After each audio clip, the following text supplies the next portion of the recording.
today. 50% of people globally today are lonely. But also, we're just seeing record levels of depression, anxiety, mental health issues. A culture is significantly determined by the worst behavior it will tolerate. I So, love that. if we're not holding people accountable, that says something to the rest of the organization about what we value and what we elevate and what we prioritize. Welcome to Why I Left, a podcast exploring life-changing career moves. I'm your host, Brian Aquart. Join me as I chronicle real stories from real people about the bold decisions that transform their careers and lives. Let's dive in. Hello, and thanks for tuning in to this episode of Why I Left. A few years ago, I sat down with today's guest to talk about happiness at work, fulfillment, and what people were really searching for as the world of work was being turned upside down. That conversation happened at a moment when many of us were still trying to make sense of disruption. Since then, the questions have changed. It's no longer just, how do I find work that makes me happy? It's, how do I stay connected, grounded, and effective in a world that feels increasingly fragmented? Today, I'm excited to welcome back Tracy Brower, a PhD sociologist and Vice President of Workplace Insights at Steelcase. She's also a best-selling author. Tracy has spent years studying fulfillment, community, and the future of work. And her new book, Critical Connections, tackles one of the most pressing leadership challenges of our time: loneliness, disconnection, and what it costs us at work and in life. This conversation isn't about leaving a job. It's about leaving behind outdated leadership models, performative presence, and cultures that confuse busyness with belonging. Let's go check it out. All right, welcome back. So today I'm excited to welcome back Dr. Tracy Brower to the show. If you've been here from the start, you remember Dr. Brower from season 2. She's a PhD sociologist, VP of Workplace Insights at Steelcase, and best-selling author of The Secrets to Happiness at Work, Bring Work to Life by Bringing Life to Work, and her newest book, Critical Connections. Tracy's work explores how community, belonging, and presence shape the future of work and leadership at a time when loneliness is quietly reshaping our organizations. This conversation is about what leaders truly need to leave behind and what they must build next. So Tracy, welcome back to Thank Why I you. Left. How you doing? I'm good. Thanks for having me back. I really appreciate it. Yeah, it's season 2. I can't believe I'm in season 5 now. And so season 2 it feels like eons ago, but I loved our initial conversation. I'm so happy when we reconnected to talk about, some of the things you're doing now. When we last spoke, we were in the middle of this huge global reset. You were already talking about happiness, community, and fulfillment before those words were truthfully everywhere. So what shifted for you since our last conversation that made Critical Connections the book you felt compelled to write now? Yeah, it's such a good question. And I think for me, it was partly the data, like looking at how many people are lonely today. 50% of people globally today are lonely. But also, we're just seeing record levels of depression, anxiety, mental health issues. So there's just a lot going on, number one. But then, number two, as I was researching happiness, this issue of connection and community just has neon lights around it, right? Like whether we're introverts or extroverts, we really need some level of connection with other people. And it is fundamental to our well-being, to our sense of wellness, to our sense of even brain health. So the research about what matters, the research about how much it matters really, really led me down this path. Yeah. And what I loved about how you're talking about loneliness in this regard is because oftentimes when I hear about, at least out there in the social media space, when people talk about loneliness, it relates to the relationship sides of things, right? So whether it's male loneliness, female loneliness, those types of things. But I like how you're talking about this loneliness at work conversation. In some of my work with leaders, I've seen this kind of growing gap between how connected leaders think they are and how connected their teams actually feel. And so you're framing loneliness as a leadership issue, not a personal one, which I love. Why is that distinction so important now? Yeah, I actually think it's a both and. And Hmm. I think it's about both agency and structure. Agency, like we are empowered to create our own conditions. We need to feel that level of agency and control over our lives. And there are structural issues around culture and around the way that we design policies or practices or, the ways that things get done around here, the ways that we lead. So I think it's a both and. But one of the things I really, really like is the thinking about that leaders aren't responsible for other people's well being or connection or loneliness. They are responsible to create the conditions for connection, create the conditions for a great culture, create the conditions for happiness. And so I think that's a really important distinction. So it's like we're not holding leaders accountable for everybody else's woes, and we're not divesting ourselves of agency and empowerment as individuals. But we are thinking about it as a both and. And I think really helping leaders to think about what is their role and responsibility and how can they be really helpful as humans to connect other humans. Yeah. And for the leaders that you talk to about this, making that distinction, do you find that they're like light bulbs going off with some of them when they start having these realizations? Yeah, absolutely. I mean, I think one of the pitfalls of leadership can be that we feel like we're responsible for everything, which is great, right? Like we want responsibility, we want obligation. And actually, those are also fundamental to our well being when we feel obligated in a really constructive and positive way to other people. That's great. And one of the hallmarks of great leadership is people who step forward, who take initiative, who own it, right? And I think one of the pitfalls can be if leaders think they own it all, and if leaders think that they're responsible for all of it, if leaders think that they have to make people happy all the time, I think that can be really, really hard. So I think it's this kind of opportunity to leave behind that feeling of responsibility for everything and finding that balance in terms of what we can control and what we can leave behind. That makes a lot of sense. You talk about overwhelm and hustle culture really eroding connection, which, we see so much of it, especially online. Where do leaders unintentionally contribute to that erosion? Yeah, this is a big one. One of the things that we've done is we go faster and faster and faster in our lives. And we process things at superficial levels and we're constantly scrolling and moving around and doing all the things. And even when we're driving, right, we're at a red light and we're checking, checking email or something. So we kind of are in this mode ourselves. And we've elevated convenience over connection. Like we don't talk to the barista anymore. We order on the app. We don't talk to the checkout person, we get the delivery at our door. And in our work worlds, I think we also are emphasizing go fast, get it done. And what leaders might be unintentionally doing is kind of emphasizing productivity. Like, of course, we want productivity. Of course, we want results. Of course, we want outcomes. That's great. Leadership is when we feel like we're moving together towards something that matters and we're really working toward that. And I think we can think even more broadly than just productivity. How do we think about holding people accountable for how they contribute to the culture? How do we think about holding people accountable for the bigger picture of, performance and the way that we're mentoring others? How do we think about holding people accountable for kind of the behaviors that they're contributing and the ways that they might be a fundamental part of modeling the behaviors that we want in the culture? So I think some of those are things that leaders may inadvertently do. I think the other thing is the number one way we learn is through watching other people, listening to other people, experiencing them. And there's this leadership laser that tends to happen. Like we tend to over index on leaders. We listen to what they say. We pay attention to the words that they use. We pay attention to their, manner and we make deductions from that for better or for worse.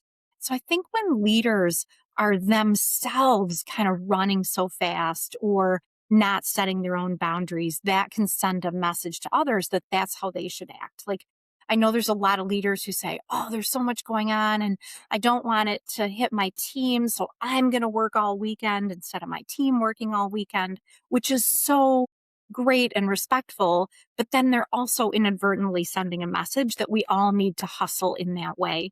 So when leaders can manage their own choices and behaviors, it goes a long way for other people as well. Wholeheartedly agree.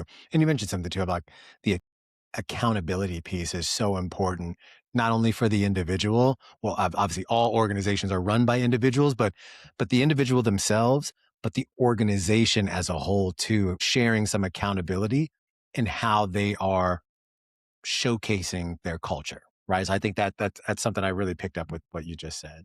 Yeah, there's a really, really great quote I've always remembered. It's like a culture is significantly determined by the worst behavior it will tolerate.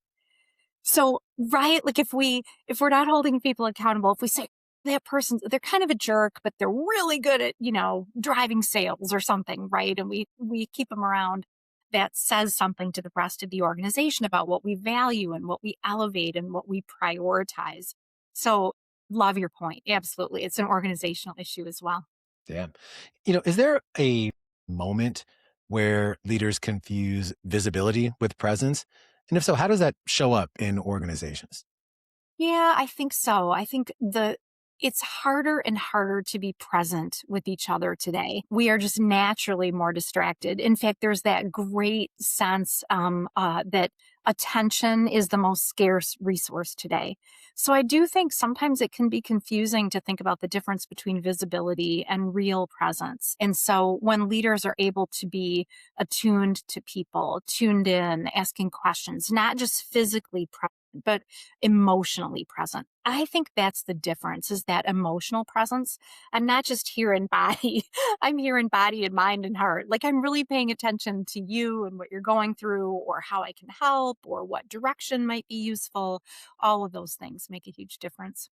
Yeah, and I think there is a level of intentionality on the leader's part to ensure that they're doing that. And I really like what you made there because I do think there's a huge difference there. And a lot of times, let's be honest, nobody's perfect. As everyone's had a leader before where they're like, they're not really here for the people, right? So I definitely can understand that. Yeah, absolutely. And we can all pick up on that, right? And your word intentionality, absolutely.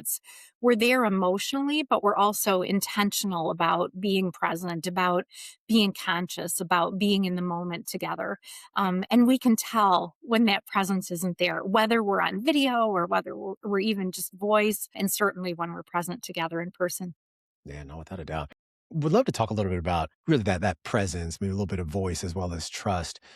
One of the things I've seen, we've optimized in a lot of places for efficiency, right? But something seems to have quietly eroded along the way. You've actually introduced this concept of social jet lag. What does that look like in real leadership moments that actually matter? Yeah, social jet lag is the sense that we just don't feel as in touch with our own sort of emotional intelligence and staying in touch with what's going on around us. So people show up and I don't know, they're doing conference calls out in the open environment and disturbing people around them. Or people say, "Oh, I'm just so nervous to go to the conference. Like I feel like I can't mingle or mix anymore." There's new data that people are feeling like their social skills have atrophied, like they don't feel as comfortable making eye contact or making conversation or approaching somebody in a group. So we definitely have this social jet lag at all levels. And I think one of the things that we can think about leaders doing in these moments that matter is checking in with people and asking them how they're doing, because that demonstrates not just that I care how you're doing, but that I've paid attention enough to even be interested in asking the question. I think another thing we can do in terms of overcoming social jet lag and staying in tune with each other is leaders thinking about and asking people, what do they really want for their careers, right? Like sometimes we assume that people want to kind of rise, and sometimes it's about horizontal development or diagonal development or greater flexibility. So when we think about really checking in with people about what's most important to them and thinking about career fit. The other thing that I think from a social jet lag perspective is just the importance of kind of presence and consistency when leaders are super present and accessible. And that doesn't mean leaders have to be 24/7, but when they're accessible, when they follow up thoroughly, when they, you see a question in email and they answer the whole email and don't leave anything out, right, or ignore anything, when they're consistent in how responsive they are and getting back to people. All of that, I think, is counter to social jet lag because it demonstrates the importance of those connections through the behaviors that we're demonstrating. Yeah. And we've talked a lot about this difference being visible and presence, which I think is such a key distinction. From some of the research, what does separate leaders who for themselves like feel genuinely present from those who are simply on? Like, is there anything that the research has found from an intrinsic standpoint? Yeah, for sure. I mean, it is that emotional connection. It's that attunement, but there's really cool research on this as well. One of the number one ways that leaders generate trust is when they're present and accessible. That's one we've talked about. Another is that leaders generate trust when they're very predictable. In fact, there were some social experiments that were done in academic settings with academic approvals and all the good things, and they asked leaders to treat an experimental group kind of always great, always respectful, always in a really positive way. That was one experimental group. Second experimental group, the leader was always bad, just kind of always in a bad mood, grumpy, not super respectful, all the things. And then the third experimental situation was sometimes the leader was pretty good, and other times, leader was having a bad day, leader was grumpy, leader was disrespectful. And so then they asked people, what do you prefer? What's the better kind of leadership that you prefer? And of course, the number one answer was the leader that's always good and respectful, right? No rocket science there. But the really interesting thing about the experiment was that people preferred the bad leader who was consistent over the leader who was sometimes positive, sometimes negative. People wanted to know what they could count on. So even if it was somebody who's going to be kind of always grumpy, at least I know, at least I'm not walking on eggshells, at least I'm not guessing all the time. And so I think that's just really interesting. And not that we're recommending that leaders be consistently bad, but the lesson is, I think, around consistency and predictability that when people have something they can count on, always respectful, always tuned in, always present, always not just visible, but emotionally tuned in, those make a really big difference for people. That is so fascinating because I go back to a time when I was, I'm a former investigator, right? And I used to unfortunately have to investigate issues of different bad actors, right? And one of the things that was very persistent was that when you had someone, let's say, who was behaving inappropriately at work, and and it was consistent and persistent over time, it was like, well, how is this person still here? And you'd often get, oh, well, that's just how Judy or Susie is, right? And that people have become accustomed to their bad behavior to the point where they don't then discipline appropriately because of that behavior. Until, of course, it gets really far down the line and you have 15 other witnesses, right, who are coming forth with this. And that's an issue. And so I see that's so interesting that you say that because I've seen this almost play out, and I'm not a researcher, but I've seen this play out in the workplace from an investigative standpoint. Like, why am I investing this 15th complaint for that? Like, how did this even get here? And I think it's because, like you said, people know what to expect with this person, and they've just kind of gotten accustomed to it. Yeah, exactly. Or there may be people who aren't Pollyanna. They aren't always, singing from the rooftops, but we kind of know what to expect. But they're still well intentioned and they're treating people respectfully, right? Even if they're not, all over the moon. I actually had a really interesting meeting with a school system, and they were a K through 12 system. And they were trying to really be forward thinking and cutting edge about teaching children how to be emotionally responsible, emotionally intelligent. And one of the things they used to ask children is, was your behavior something that somebody else would have expected? Was your behavior expected? So that was helping children to realize, oh, this little thing happened and I flew off the handle. it isn't what somebody would expect. Or, this little thing happened and I became really upset or frustrated or over the top on it. And I think it's a really interesting way to think about emotional regulation. And back to that agency we were talking about, like, how am I managing myself? And is my behavior within that social norm, that sort of range of what we want from other people, so that we feel more connected, so that we feel respected, so that we feel able to be ourselves fully at work. Yeah, no, I love that. You know, a core part of some of the work I do outside of just my day to day work is really helping leaders clarify their own voice before they try to like scale their influence. Why is internal clarity so foundational to building real connection and trust?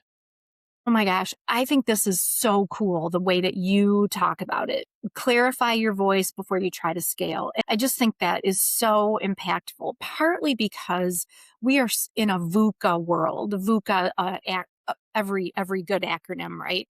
Lots of acronyms in the world, but we're volatile. It's uncertain. It's complex. It's ambiguous. It's a VUCA world that we're in. And so when leaders are able to be clear about their own voice, they can bring a sense of stability. They can bring a sense of a center of gravity.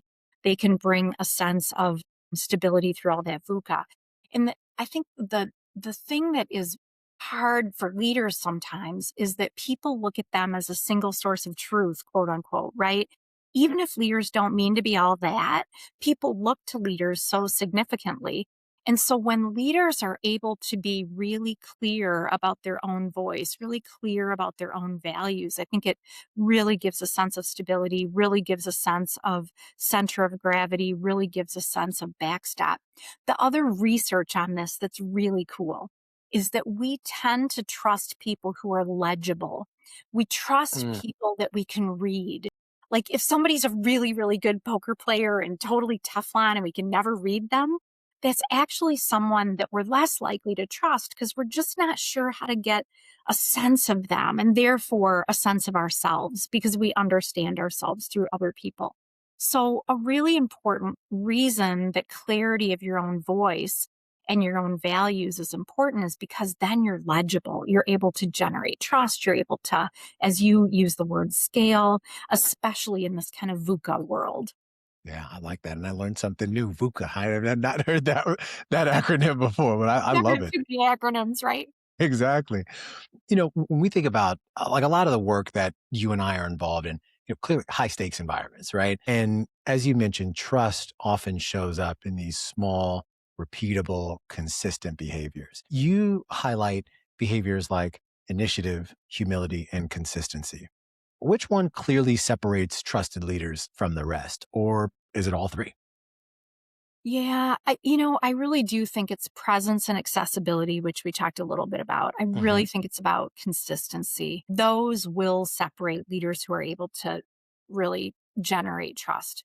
But the other thing that there is really great research around is humility. And we tend to trust people most and want to have a relationship with people who have some level of humility. And it's this mix, right? Like we want people who are legible and clear about who they are and what they believe. We want people who are strong in their convictions and transparent about them. And we also want people around us who don't think they have all the answers, who believe that there are other good answers around them, who are you offer humility in terms of saying, "Hey, I don't have this all figured out," or "Hey, I feel really sure about these things and I really, really have some questions about these," or "I'm, feeling really confident about this, but I'm certainly not good at this or this," right? Like none of us are good at everything. And so when people and leaders in particular demonstrate both confidence and some humility, that really tends to build trust. And part of the reason is that it demonstrates empathy as well, right? None of us have it all figured out. We're all trying to kind of find our way out of the paper bag, if you will. So when leaders around us are both confident and authentic and clear in how they are still working things through, I think it makes a big difference. It does. It does. Often we're talking a lot now about creating these connections and building that trust. But let's be honest, at times people can make mistakes and trust can be broken. So How do leaders go about rebuilding connection after trust has either been strained or broken? Yeah, this one's a big deal because also we're moving so fast and there's Right. so many decisions that leaders are making with little information, right? Because we're moving so fast, we don't always have the information. So it's really easy to make mistakes. Both mistakes in terms of content and the nature of the work, and mistakes in terms of like just how we interact with each other and how we could have shown up better or done better. So I think one thing leaders can do is admit mistakes, right? Like, gosh, I didn't say that quite the way I wanted to, or I didn't approach that quite the way I wish I had. Asking people to, forgive and understand. I think another really big thing is we believe the way that people act more than we believe what they say. And so we've all worked with leaders who will say, "Oh, I'm really sorry." And then they think that's good to move on. But what we really want to see is that leaders are behaving differently over time. I always like to say that, there's a lot of pressure to be a leader. There's some research that 69% of people say their leader makes a bigger difference to their mental health than their doctor or their therapist, and about the same as their partner. So it's like, as It's if a we big didn't, number.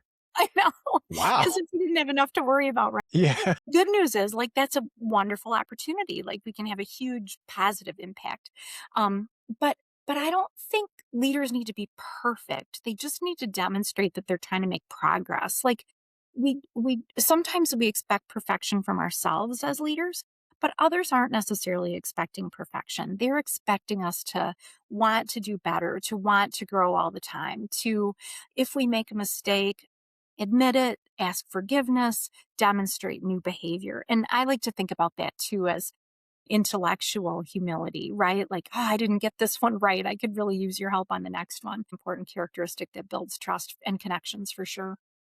Well, that's great advice. We talked about being intentional with connections and our own styles. At times I hear leaders say things like, we have great culture, but they can't always explain how it's actually built.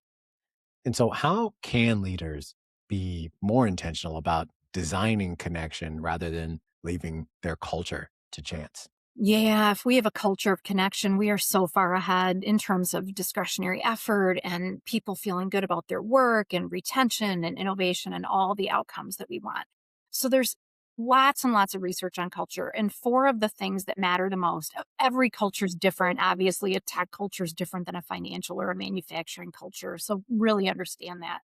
But there's 4 things that work really, really well in terms of delivering value to employees, to shareholders, to stakeholders, to customers, to you name it. And first of all, people in a great culture crave vision, mission, and direction. They want strong leadership. We all want strong leadership. The second thing people crave in a great culture is involvement and participation and a feeling of ownership. And those are in dynamic tension together. Like we really want strong direction and we want to feel like authors of our destiny. So I think leaders create a culture of connection when they create clear direction. Like, why would we move together in this direction? What direction are we moving together, right? Like, how do we create a shared sense of purpose that motivates people? So that's one element of connection. And then the other element of connection is how are we participating together? How are we involved together? How are we asking people for their input? We create a culture of connection when we have the opportunity for meaningful participation and ownership in the process. The third thing every culture needs is some level of consistency. Like we have a way to deal with conflict. We have clear swim lanes. We have clear expectations. Even the startup in the garage where we're figuring it out and we're wearing lots of hats, we still have some consistency in terms of what we're expecting from each other. So that's a third piece. And a fourth is every great culture needs a way to learn and innovate and change and adapt. And those are also in dynamic tension. Like we need consistency.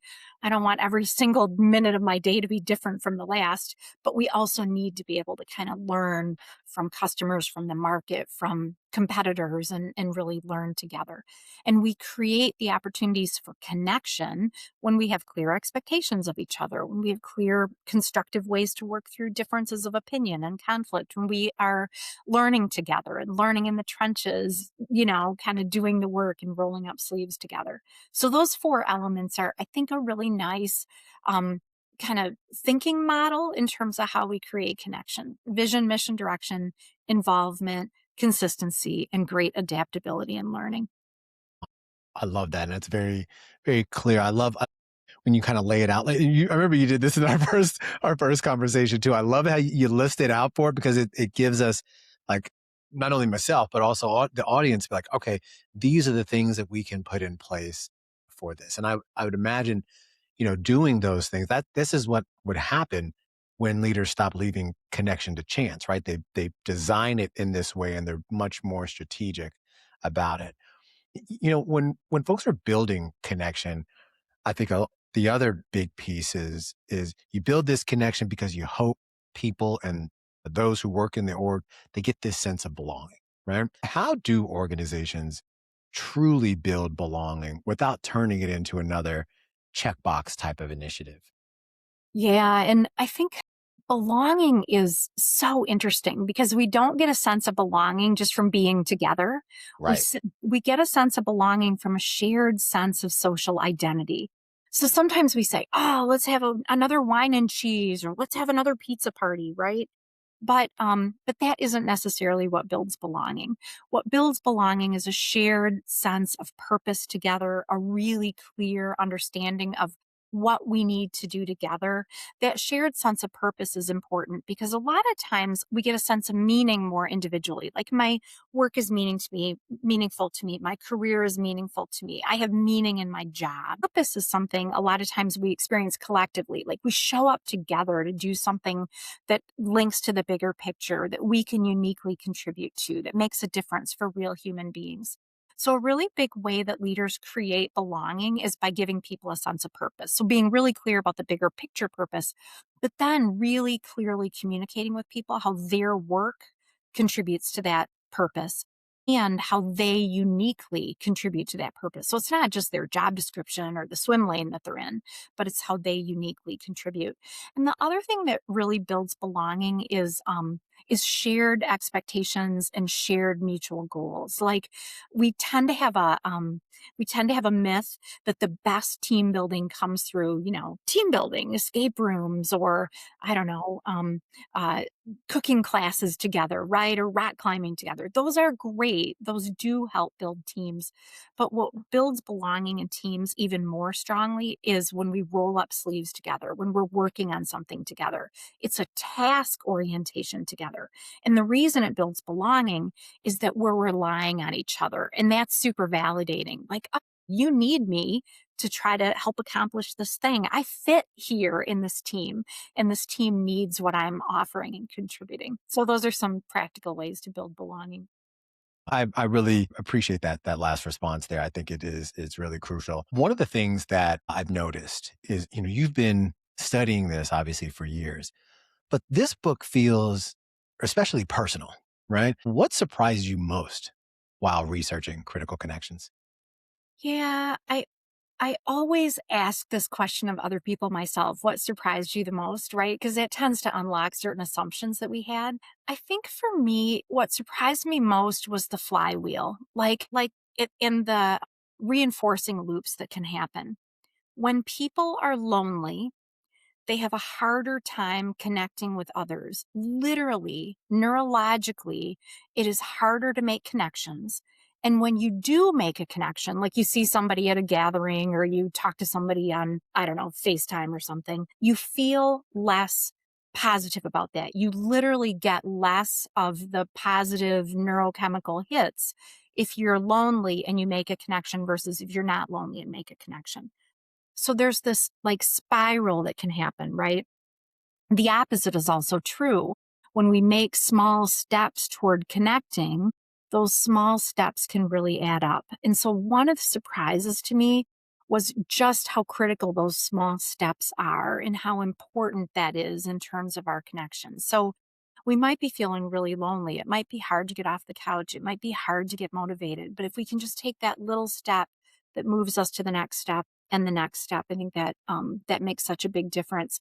There's some really nice research on what helps us to feel fulfilled at work. And a Yeah. lot of people, the number one thing people say when they leave a great day at work versus a yuck day at work they say, I felt like I made progress. Like, we don't need to solve the big giant thing. We don't need to finish the big giant thing we're working on necessarily, but feeling like we made progress. And so I think that's a really big part of it is the surprise for me was how those small steps really make a difference.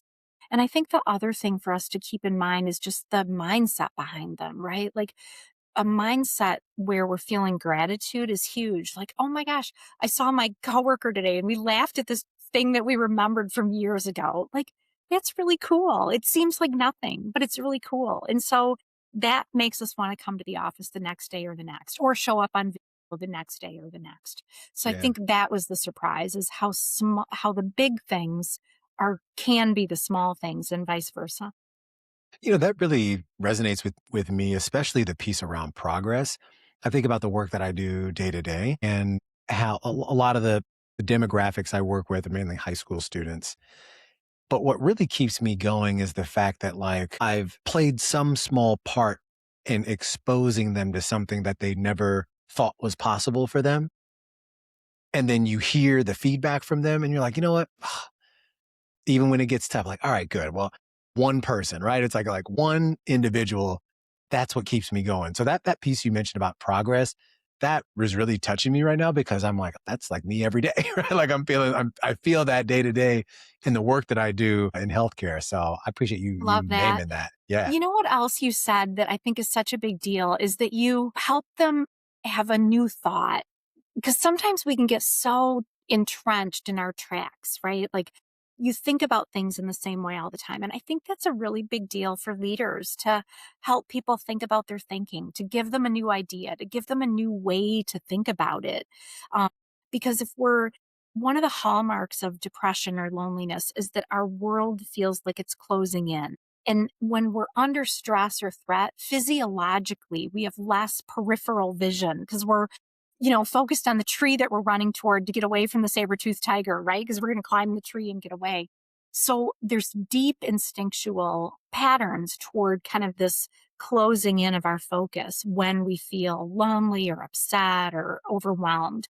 And so when leaders can help us kind of expand that point of view, and like you said, give us maybe that one new idea that we hadn't thought of, a new way to think about something, a new way to solve something, I think that makes a huge difference.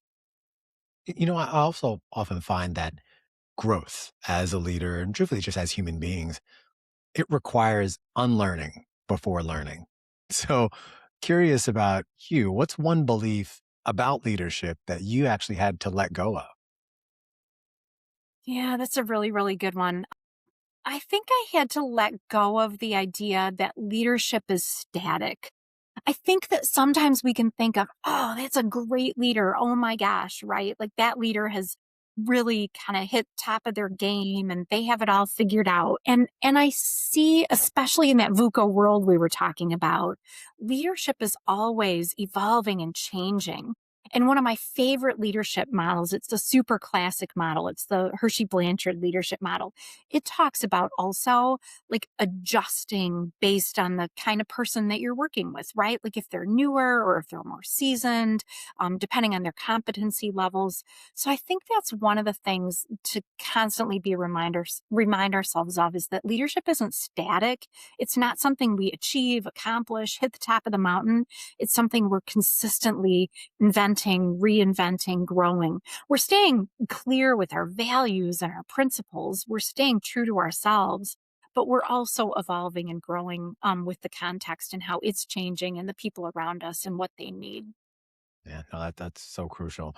You know, during our first conversation, I got a lot of good feedback on the advice section from your specific episode, and so I've kept it in there. And so, of course, I have some advice I'd love for you to share with the audience.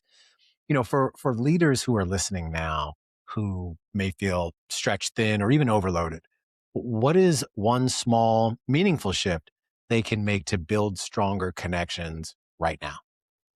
Yeah, that's a really, really good one. I think one meaningful shift they can make to build stronger connections right now is to really have a sense of gratitude. I think a lot of times we're overwhelmed and we're stretched thin because we're working, working, working for the next thing, which is great. Like that's the human condition, right? We always want to do better. We always want to do more. But I think in order to work through the overwhelm, gratitude is a way of thinking that helps us remember that we kind of have enough, that, or even if we want to still work toward goals, there's things that we're absolutely satisfied with. Like we really appreciate our family or our relationships or the competencies that we've built, or we appreciate, where we've gotten to so far. So I think a small habit is to be intentional about gratitude, waking up and thinking, what do I feel grateful for today? Or going to bed at night thinking, what do I feel grateful for? Not in terms of things or material possessions necessarily, but as I said, competencies or people or relationships. And I think another meaningful thing we can do is just to be really intentional about connecting with other people, like reach out and have coffee. When we don't have time for coffee is when we need coffee, right? Like, and I don't mean the coffee, I mean the connection. Right. I was talking to somebody and he said he invited somebody for coffee and the person said, "Oh, I don't drink coffee." Like, no, no, that wasn't the point. The point That's not the was, point. let's get together, right? So just when we feel the most stretched, the most overwhelmed, when we have that touchstone, that center of gravity of other people, that makes a huge difference. It might be a half hour over coffee. It might be making a point to go, grab a glass of water in the little work cafe between meetings and just have a chance to interact with others. When we make time for that, it actually rejuvenates us and feeds us in terms of our pleasure chemicals in our brain and a sense of community and a sense of importance and connection to others. That is so key, especially in a remote driven world that we live in. So I'm glad that you raised that. If someone is questioning the sustainability of their current path, what questions should they ask themselves first? There's so much data right now about people who are doing a lot of soul searching about leadership because leadership is legitimately harder today, I think, than it's ever been. So I think the first thing is validate the work that you're doing, take a deep breath and kind of know that we are climbing a collective mountain and we will get through it. And that work that you're doing as a leader is so incredibly valuable for other people. And then I think another question we can ask ourselves is to what extent do we have an overlap between what we love to do and what we have to do? Like think about a Venn diagram and remind yourself you're never going to have total overlap between those circles in the Venn diagram, right? Like there's always things that we do that wouldn't necessarily be our favorite. But if we have enough of an overlap between what we love to do and what we have to do, that tends to give us a greater sense of fulfillment and motivate us to keep going. And if we don't feel like we have enough overlap, then I think we're in a position to say, what are the other options that I could think about, right? Like, what are the new projects that I could take initiative toward? What are the things that I could do outside of my work in my personal life? Because statistically, there's a spillover. We all know there's a spillover from work to personal. If we're happier at work, we tend to feel happier in our personal lives. The opposite is also true. If we're happier outside of work, we perceive greater happiness inside of work. So that might be volunteer work. It might be, work with our community. It might be work with our family. It might be time that we spend with, neighbors or friends. So as we think about how do we spend our time so that we get the most overlap between what we're spending time on, what we have to do, and what we love to do. That. And look, and despite everything we're naming, your work is ultimately hopeful, which is I want to be very clear. And that's what I love about even the first book, and obviously this one as well. What gives you that optimism about the future of leadership? Yeah, we've got to stay optimistic. You know what I always say too is leadership by itself is inherently optimistic, right? Like, what is leadership? We're setting direction toward the future. We're setting expectations. We're thinking about where we're going. We're motivating and engaging toward where we're going. That all is very future focused. And when we're future focused, there's an optimistic characteristic to that. What makes me optimistic today is that we are having this conversation about the meaning of work, about the meaning of leadership, about how to be better and better and better leaders. And the thing that is also important is that we're at such a turning point with so much going on, right? Polarization and unrest and overwhelm in our society. And when lots of things are happening, it causes us to think hard. It causes us to be talking to each other. It causes us to be and a conscious dialogue with each other about where we go from here. And so I think we can be in that conversation about where we go from here. And that gives me optimism about, how many of us want to find a way toward, great organizations and great leadership and conditions for lots of connection and less loneliness or overwhelm among all of us. I'd love to, again, I flip the mic to you now. You've spent a lot of years, as we've talked about, studying connection and leadership.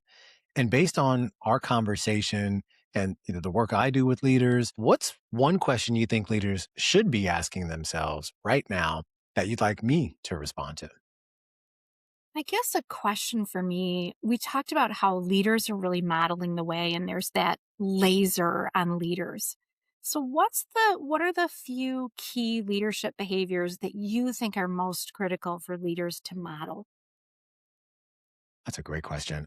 I think some of the best things that they should model are around clear communication.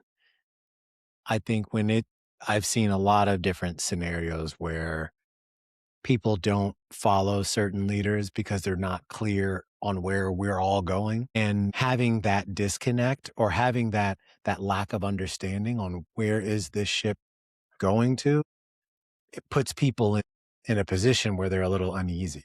So it's like, I don't know what I should I be working on this type of project because I think it's in furtherance of said mission, but I don't hear the leader talking about that mission, and I'm not sure that it actually connects. So am I wasting time on doing this? Or is this something that is in furtherance not only of their goals, but of the organizational goals? And I think there's a lot of miscommunications, or I should say misunderstandings as it relates to that, or just individuals not having an understanding of what their leader is trying to drive forward and how it all connects to the quote unquote greater good. And so I think that is one thing that I would say, that communicate, that clarity of communication around why we're doing what we're doing. And here's why what we're doing is important. Wow, that's awesome. So much in there. That's really, really helpful. That clarity on so many levels, right? Very Yeah. cool. Yeah.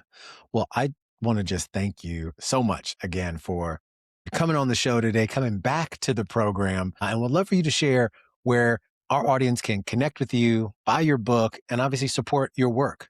Yeah, thank you, thank you, thank you again for having me. I love our conversation. So people can find me at tracybrower.com.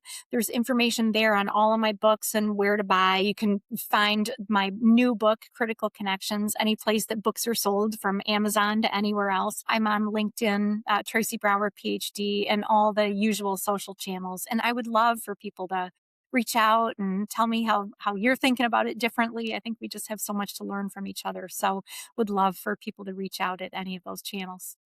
Absolutely. Well, thank you for all of that info. And look, that'll do it for today's episode.